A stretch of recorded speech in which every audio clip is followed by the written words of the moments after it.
மைந்தன் தூய் ஆவியின் திரியேக நாமம் நம் அனைவரையும் ஆசீர்வைத்து காப்பதாக. ஆமேன்.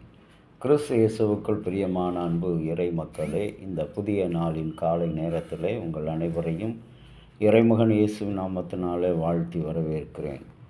இந்த திருநாள் கர்த்தருடைய சமூகத்திலே நமக்கு கொடுத்த ஒரு ஆரோக்கியத்தின் திருநாளாக இருக்கிறது.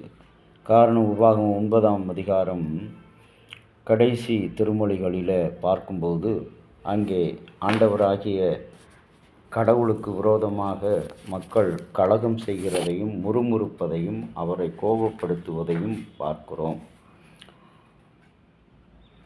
26வது வசனம், கர்த்தரை நோக்கி, கர்த்தராகிய ஆண்டவரே தேவரீர் உமது மகத்துவத்தினாலே மீட்டு புயபலத்தினாலே எங்களை கொண்டு வந்து உம்முடைய ஜனங்கள் சுதந்திரமாக சங்கரியாதையும் இந்த ஜனங்களினுடைய முரட்டு குணத்தையும் இவர்களுடைய துஷ்டத்தனத்தையும் நீர் பாவத்தையும் பாராமல் உன் தாசராகிய ஆபிரகாம், ஈசாக்கு, யாக்கோப்பு என்பவர்களை நினைத்தருளும் என்று இஸ்ரவேலின் கடவுள் சொல்வதை பார்க்கிறோம்.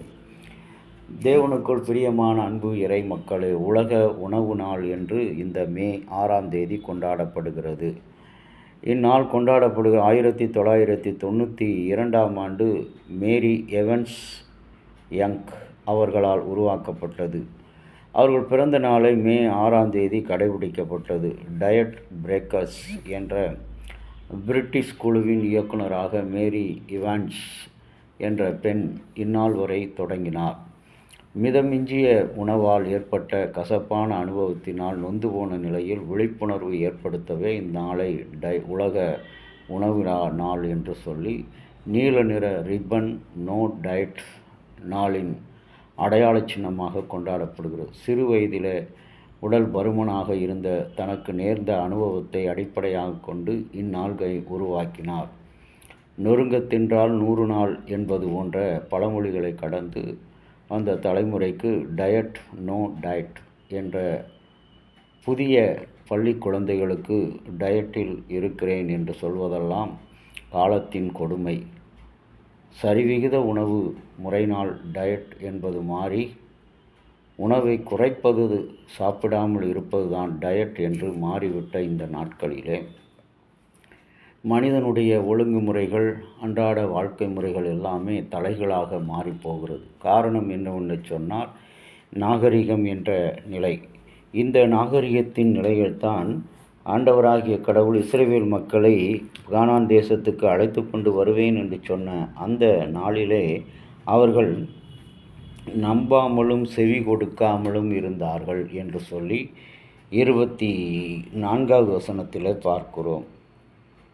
இவர்களுடைய அழிவை கடவுள் கோபம் கொண்டு அழிக்க நினைக்கிறார். ஆனால் மோசேயோ ஆண்டவரிடத்தில் முகங்குப்புற விழுந்து 40 நாட்கள் உணவு உண்ணாமல் இருந்து ஆண்டவரிடத்தில் மன்றாடி இந்த இஸ்ரவேல் மக்களுடைய பாவத்தையும் அவர்களுடைய கோபங்களையும் நீங்கள் தயவு செய்து துஷ்டமான வாழ்க்கையும் துன்மார்க்கமான ஜீவியத்தையும் பாராதபடி நீங்கள் இவர்களை மன்னிக்க வேண்டும் என்கிறார்.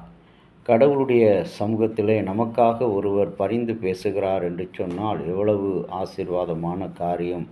பாவத்திலும் அக்கிரமத்திலும் விழுந்து போன நம்முடைய வாழ்க்கையை இன்றைக்கு அழிந்து போக விடாதபடி கடவுள் இன்றைக்கு நம்மிடத்தில் ஒரு இரக்கத்தை பாராட்டும்படி மோசே வழியாக ஒரு ஆபிரகாமையும் ஈசா